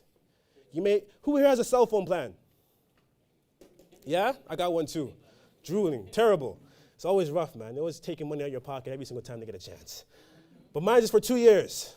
I think I'm giving it too much information. But yeah, it's limited. Boom. After 2 years, the deal is done. I paid off my debts. We're good. Leave me alone. It's not everlasting. I don't need to do this 10 years from now. I paid off the phone. You can't bother me anymore. You get me? But we just read an everlasting one. So if I die, it's still going to go on. There's no coming out of that. Well, there is coming out of that if you disobey, but we'll talk about it another day. But again, there's only so much I can talk about. I got 27 minutes left, all right? Spare me for a second. But yes, an everlasting contract.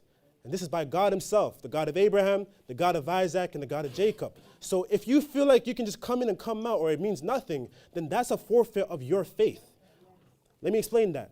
Because the scriptures is only as powerful as your belief system. If you try to choose and pick what you want to believe and say this is void and this is legit, this is not legit, or this doesn't count anymore, it takes away the substance and the fruitfulness of what you believe in. Because what you believe in is temporary. It's okay, God wouldn't really mind. You don't take it serious. So how that thing manifests in your life, how it shows up, it's only be as strong as your faith, as your belief system. That's on you. Not me, that's on you. Your beliefs are best represented and shown by the extent in which you're willing to sacrifice for them. That's how you know what someone truly believes. Where the heart is, Aaron, the feet does not hesitate to go. You're with me?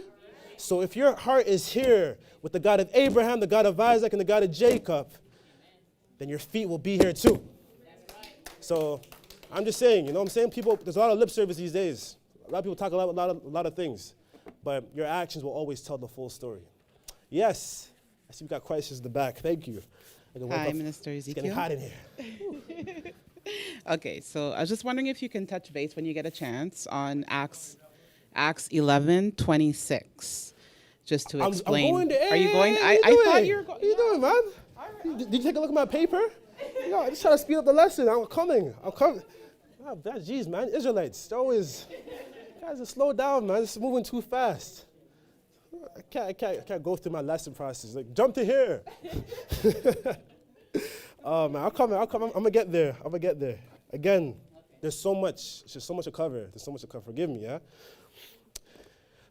But was that clear, though, what we just read? Like, do we need interpretation? This is the King James Version, by the way. It made sense, right? It made sense?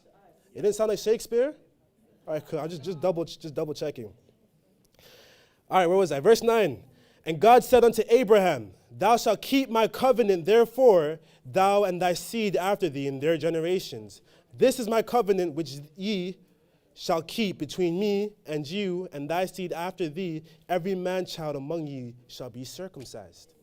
So circumcision was the first requirement.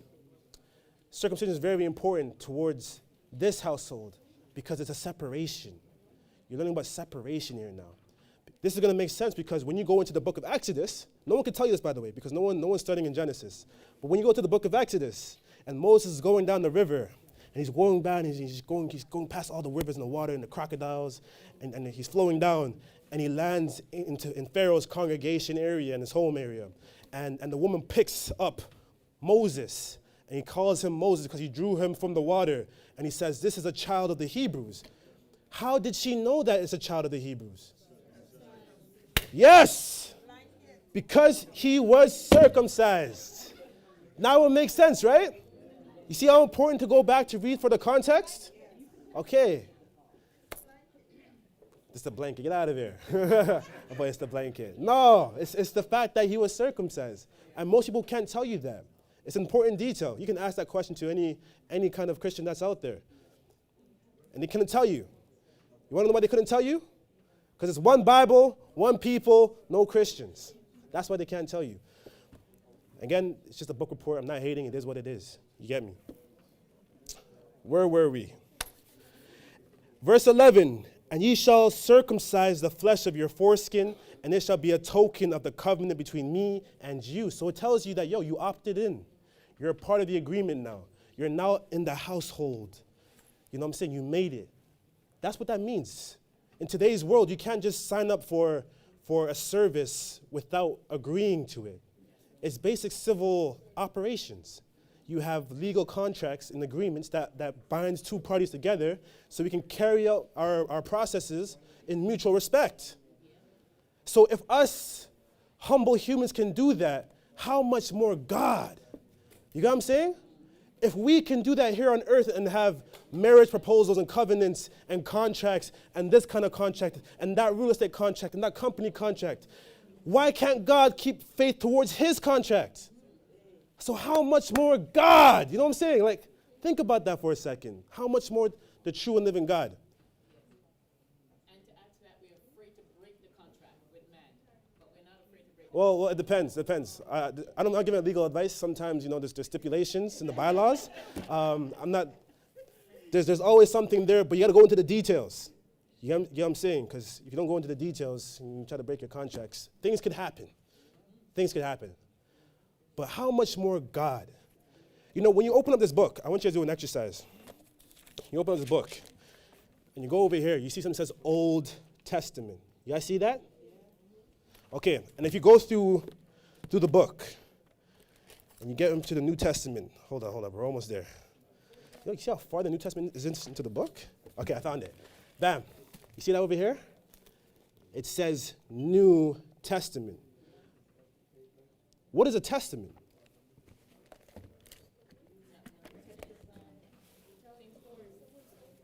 A testament is a will. Oh. A testament is a will. So you have the old will and you have the new will. Ah. How many of you have a will here? It's not my business, but if you want to share it. So my name is Ezekiel, so if you want to put me in there, I'd appreciate it. You know what I'm saying? Let that cash flow, generational wealth. But it's a will. And the will is a contract. Let alone it's a covenant. So if we have the first old will and the new will, who's it happening between? Who are the two parties? It's a family matter. When you hear will, you think family. If this person passes away, the money will go to Issachar. You know what I'm saying? God forbid. But you know what I'm saying? It's all civil processes and litigation matters that are being considered when you create a will. What should happen? What's the contract? Here's the party. God is smart.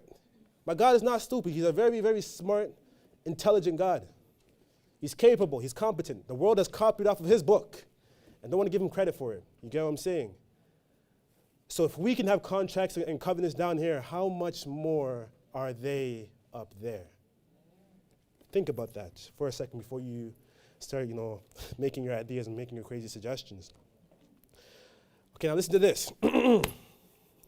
And he that is 8 days old shall be circumcised among you, every man-child in your generations, he that is born in the house or bought with money, or any stranger which is not of thy seed. He that is born in thy house and he that is bought with thy money must needs be circumcised, and my covenant shall be in your flesh for an everlasting covenant. You're with me still?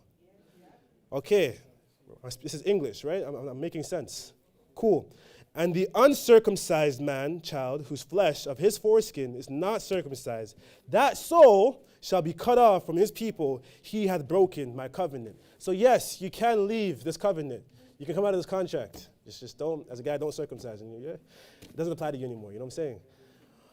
But it's more than just physical things, which is a story for another day.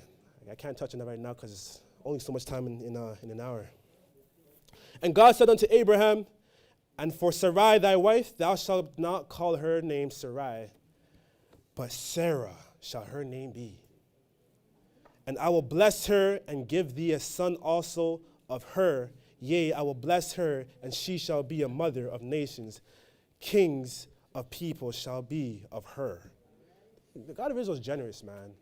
Generous.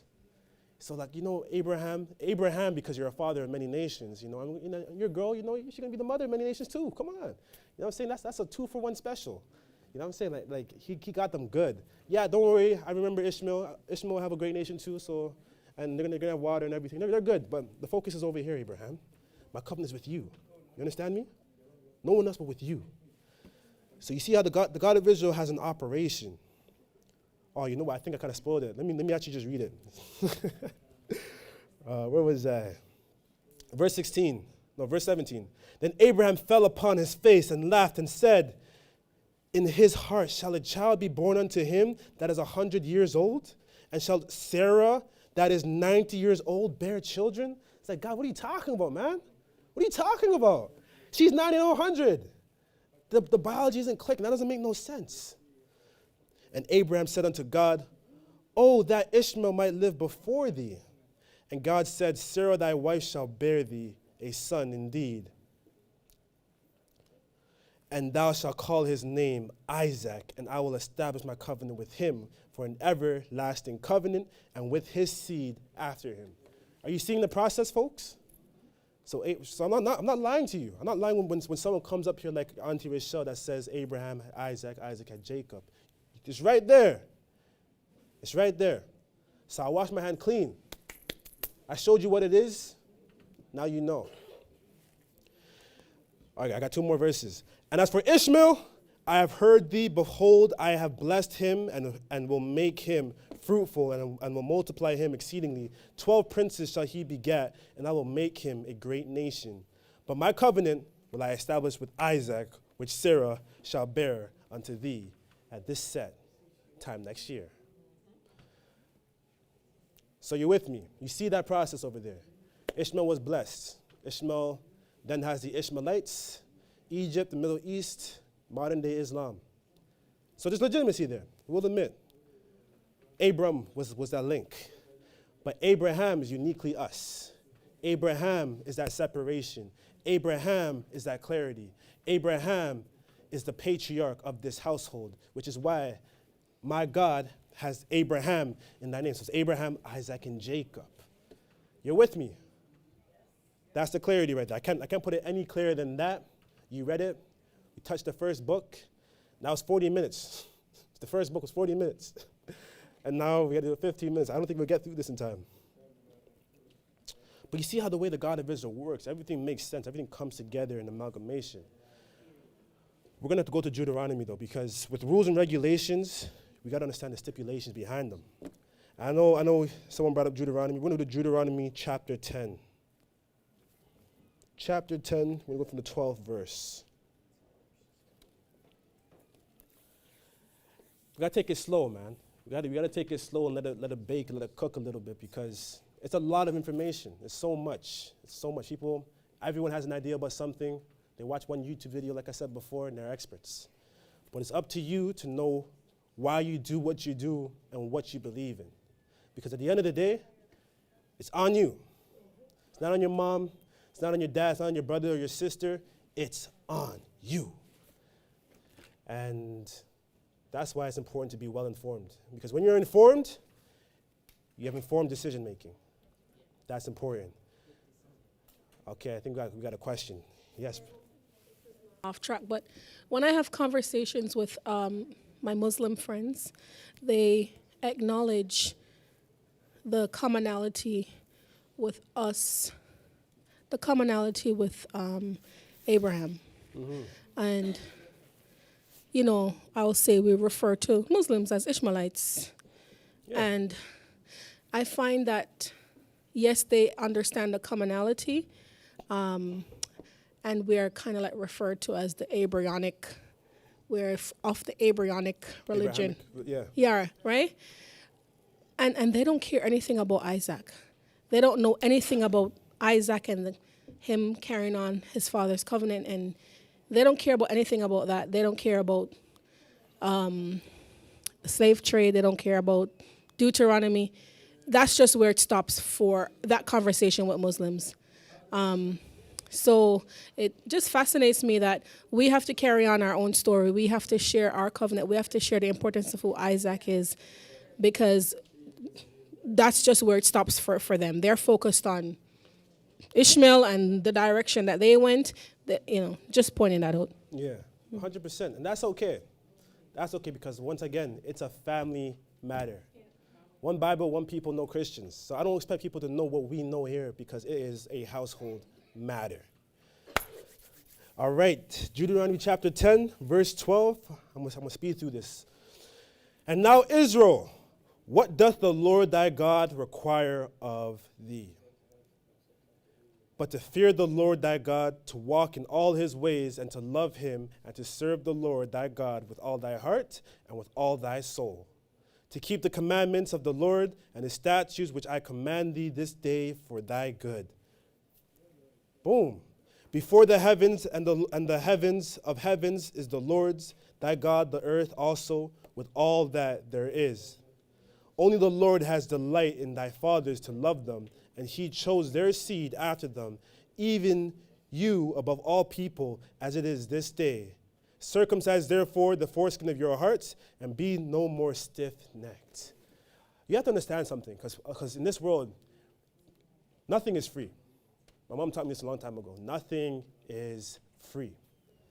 It's important to you to remember that if you are partaking in a service of any sort, there is something expected of you as a participating party. See, I feel like a lawyer right now, participating party. You know what I'm saying? Like, there's something expected of you. That's what a service is. It's a two-way street. You do this, I do that, we'll make business happen. You know what I'm saying? So when you read something like the service of God, that feels great, you know? Romans 9, verse 3 to 4, talk about the service of God. You can't have that service if you're not willing to do the things required to obtain that service. And we just read just now in Deuteronomy chapter 10. It was right there, to keep the commandments of the Lord and his statutes, which I command thee this day for thy good. The law, statute, goes back to the laws, because the ways of the laws is perfect in converting the soul. It's the standard. It's the very minimum that you have to do to participate. The very minimum. These includes the new moons. We had a great new moon. Wonderful. Includes the Sabbaths, tabernacles, Passover, Feast of Dedication, all these things. You probably never heard of this before if you're a Christian. But if you're an Israelite and you believe and follow this book, then you should definitely know about what I'm talking about, because this is an Israelite book, like Auntie Rachel just mentioned, because it's one Bible, one people, no Christians. So I don't expect Christians to know about what I'm talking about. It's understandable. But that's the requirement. That's all you got to do. Fulfill your end of the bargain and opt into the service. It's not just for free. You can't just do nothing and get that work. You know what I'm saying? Faith is empty without work. And the work that you do as an Israelite is those things. The work you do as an Israelite is keeping those laws and observing those statutes and keeping those commandments. It's not rocket science. But we're going to keep going forward, because verse 11, I think you guys are going to like a lot. Chapter 11, my bad. It all comes together into one place. If you have a rules, if you have contracts of any sort, you have bylaws. You know what I'm saying? You have bylaws. You have stipulations here and there, because sometimes you have to articulate the agreement of the relationship. And so it says, behold, this is Deuteronomy chapter 11, behold, I set before you this day a blessing and a curse.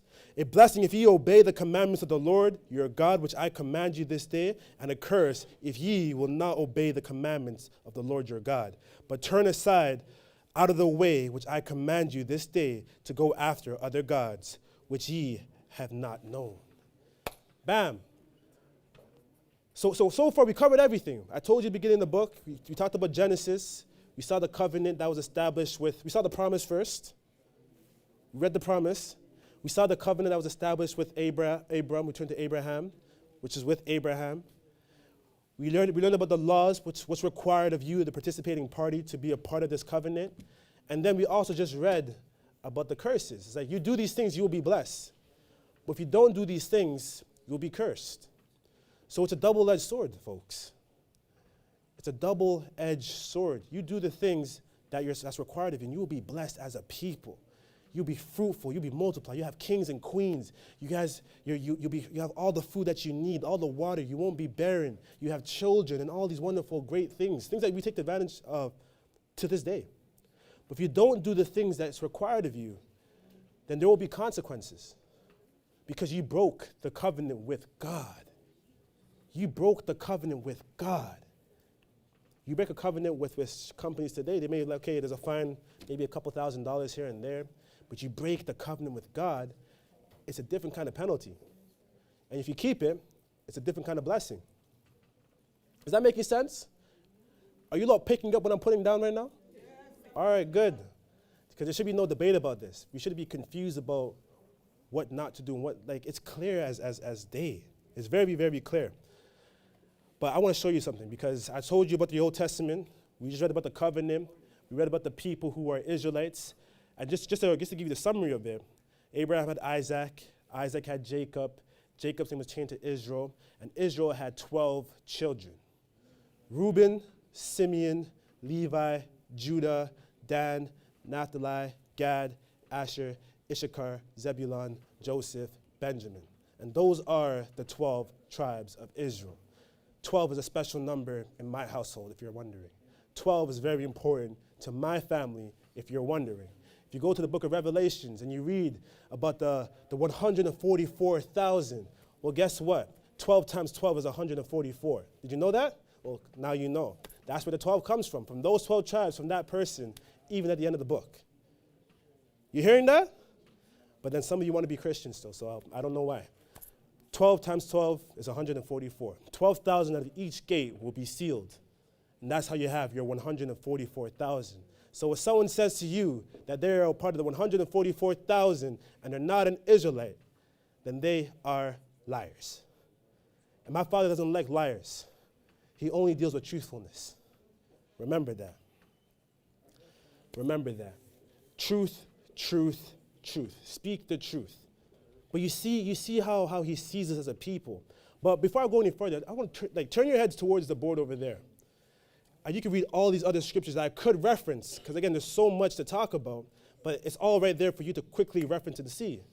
But now thus saith the Lord that created thee, O Jacob, and he that formed thee, O Israel, fear not, for I have redeemed thee. I have called thee by thy name. Thou art mine. Matthew 15:24. Be he answered and said, I am not sent but unto the lost sheep of the house of Israel. That's in the New Testament. We're going to get to Hebrews 8:8. We'll pause there for a second. But if you go down, Romans 9:3-4.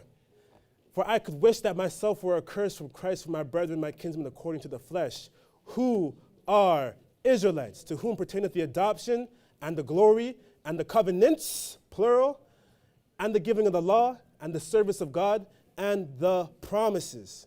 I'm not making this stuff up. This is a family matter. This is a family matter. But I said there's two testaments. So the last place we're going to go to today is Hebrews chapter 8. Because you guys can check this out for yourself. And to know that,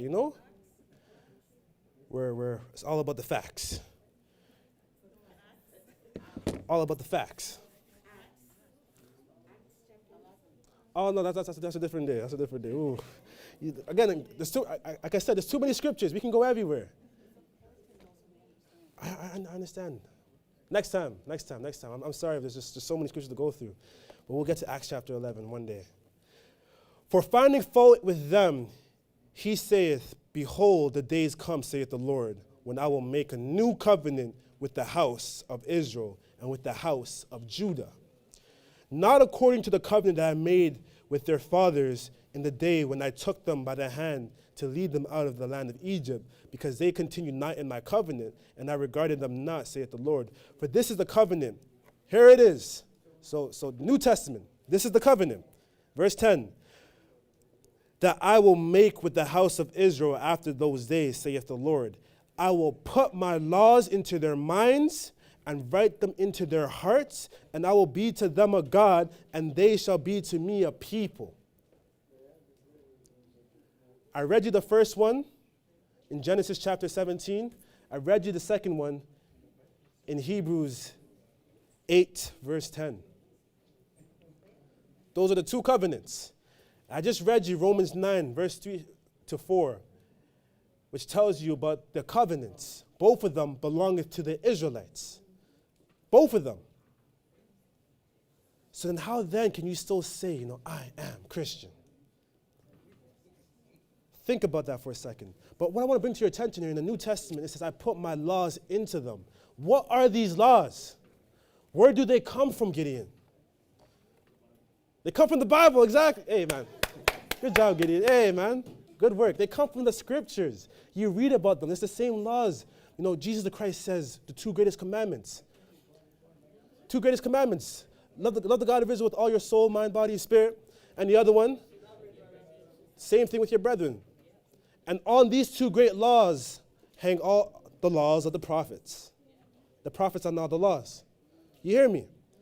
It's the same thing. It's a family matter, and I cannot emphasize that enough.